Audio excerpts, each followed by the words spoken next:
지금 당신의 면역력은 생각보다 훨씬 약할 수 있습니다.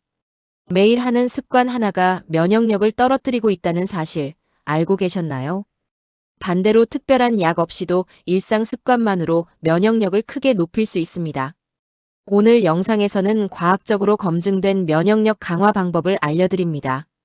단순한 건강 팁이 아니라 실제 면역 시스템이 어떻게 반응하는지까지 설명드립니다. 끝까지 보시면 지금 바로 바꿔야 할 습관을 알게 될 것입니다. 면역력은 우리 몸이 외부에서 침입하는 바이러스, 세균, 그리고 기타 병원체로부터 스스로를 보호하는 복합적인 방어 시스템입니다. 이 면역 시스템은 선천 면역과 후천 면역으로 나뉘며 각각 빠른 방어와 정밀한 대응을 담당합니다. 선천 면역은 피부, 점막, 백혈구 등을 통해 즉각적으로 반응하는 1차 방어선입니다. 후천 면역은 특정 병원체를 기억하고 다시 침입했을 때 더 강하게 반응하는 시스템입니다. 따라서 면역력을 높인다는 것은 단순히 하나의 기능을 강화하는 것이 아니라 이 전체 시스템의 균형을 유지하는 것을 의미합니다. 지금부터 과학적으로 검증된 생활 습관을 하나씩 살펴보겠습니다. 첫 번째는 수면입니다. 수면은 면역 기능을 조절하는 핵심 생리적 과정입니다. 수면 중에는 면역 조절 물질인 사이토카인이 활발하게 생성됩니다. 사이토카인은 감염과 염증에 대응하는 신호 전달 단백질입니다. 특히 깊은 수면 단계인 서파 수면에서는 면역 기억이 강화됩니다. 이 과정에서 T세포와 B세포의 활성화가 촉진됩니다. 연구에 따르면 6시간 이하 수면을 지속할 경우 감염 질환 발생 위험이 크게 증가합니다. 또한 수면 부족은 백신 효과를 감소시키는 것으로도 알려져 있습니다. 이는 항체 생성 능력이 떨어지기 때문입니다. 규칙적인 수면 리듬을 유지하는 것도 매우 중요합니다. 같은 시간에 자고 일어나는 습관은 생체 리듬을 안정화합니다. 이 생체 리듬은 면역 반응의 효율성과 직접적으로 연결되어 있습니다. 결론적으로 하루 7시간에서 9시간의 충분한 수면이 권장됩니다. 두 번째는 영양과 식단입니다. 면역 세포는 매우 빠르게 증식하고 활동하기 때문에 충분한 영양 공급이 필수적입니다. 특히 단백질은 항체와 면역 세포를 구성하는 기본 재료입니다.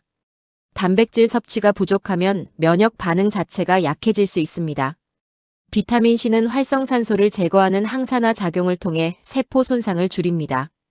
또한 백혈구의 기능을 향상시키는 역할을 합니다. 비타민 D는 면역 반응을 조절하는 호르몬과 유사한 역할을 합니다. 이 물질은 과도한 염증 반응을 억제하면서도 병원체에 대한 방어를 강화합니다. 아연은 면역세포의 분화와 증식에 필수적인 미네랄입니다. 아연이 부족하면 감염에 대한 취약성이 증가합니다. 오메가3 지방산은 염증을 조절하는 데 중요한 역할을 합니다. 이는 만성 염증 상태를 줄이는 데 도움을 줍니다. 또한 다양한 식물성 식품에 포함된 폴리페놀은 장내 미생물 환경을 개선합니다. 결국 면역력을 높이기 위해서는 특정 음식이 아니라 다양한 영양소를 균형 있게 섭취하는 것이 핵심입니다. 세 번째는 장 건강입니다. 인체 면역 세포의 약 70%는 장과 관련된 림프 조직에 존재합니다. 이를 장관 면역 시스템이라고 합니다. 장내 미생물은 면역 반응을 조절하는 중요한 역할을 합니다. 유익균은 면역 세포를 활성화하고 염증 반응을 조절합니다. 반대로 유해균이 증가하면 만성 염증이 유발될 수 있습니다. 이러한 상태는 면역 기능 저하로 이어질 수 있습니다. 프로바이오틱스는 장내 유익균을 증가시키는 역할을 합니다. 프리바이오틱스는 유익균의 먹이가 되어 장내 환경을 개선합니다. 식이섬유는 장내 미생물의 다양성을 증가시키는데 중요한 요소입니다. 특히 다양한 식물성 식품을 섭취할수록 장내 미생물 다양성이 증가합니다. 이 다양성은 면역력과 매우 밀접한 관계가 있습니다.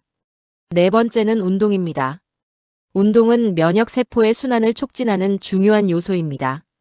가벼운 유산소 운동은 자연살해세포, 즉 NK세포의 활성을 증가시킵니다. 이 세포는 바이러스 감염 세포를 제거하는 역할을 합니다. 또한 운동은 염증을 억제하는 항염증성 사이토카인의 분비를 증가시킵니다.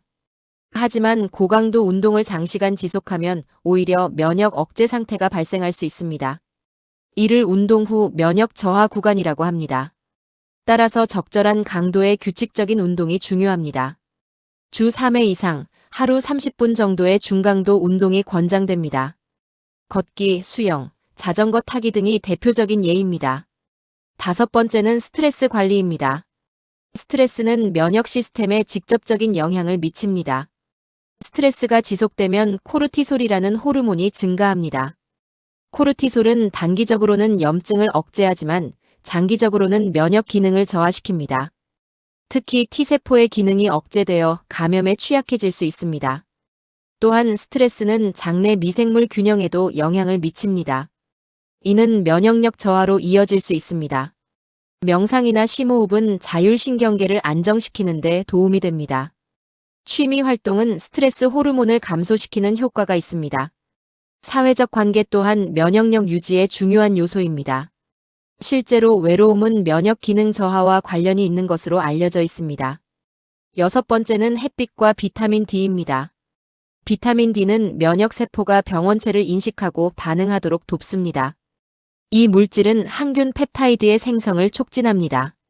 항균 펩타이드는 세균과 바이러스를 직접 공격하는 역할을 합니다. 비타민 D 결핍은 호흡기 감염 위험 증가와 관련이 있습니다. 햇빛을 통해 자연적으로 비타민 D를 합성할 수 있습니다. 하루 10분에서 30분 정도 햇빛을 쬐는 것이 권장됩니다. 단, 자외선 노출 시간은 피부 타입과 환경에 따라 조절해야 합니다. 일곱 번째는 위생과 감염 관리입니다. 손 씻기는 감염 예방에 가장 효과적인 방법 중 하나입니다. 비누를 사용한 30초 이상의 손 씻기는 병원체를 제거하는 데 효과적입니다. 또한 손으로 얼굴을 만지는 습관을 줄이는 것도 중요합니다. 호흡기 감염은 주로 눈, 코, 입을 통해 전파됩니다. 개인 위생 관리는 면역 시스템의 부담을 줄여줍니다. 이는 결과적으로 면역력을 유지하는 데 도움이 됩니다. 마지막으로 중요한 것은 생활 습관의 일관성입니다. 면역력은 단기간의 노력으로 크게 변하지 않습니다. 오히려 작은 습관이 장기적으로 누적되어 큰 차이를 만듭니다. 규칙적인 생활 패턴은 면역 시스템의 안정성을 높입니다. 수면, 식단, 운동, 스트레스 관리가 서로 균형을 이룰 때 면역력은 최적 상태를 유지합니다. 오늘 소개한 내용은 특별한 방법이 아니라 누구나 실천할 수 있는 기본적인 습관입니다. 하지만 이러한 기본이야말로 가장 강력한 면역 강화 전략입니다. 지금부터 하나씩 실천해 보시기 바랍니다. 여러분의 건강은 일상의 선택에서 시작됩니다. 감사합니다.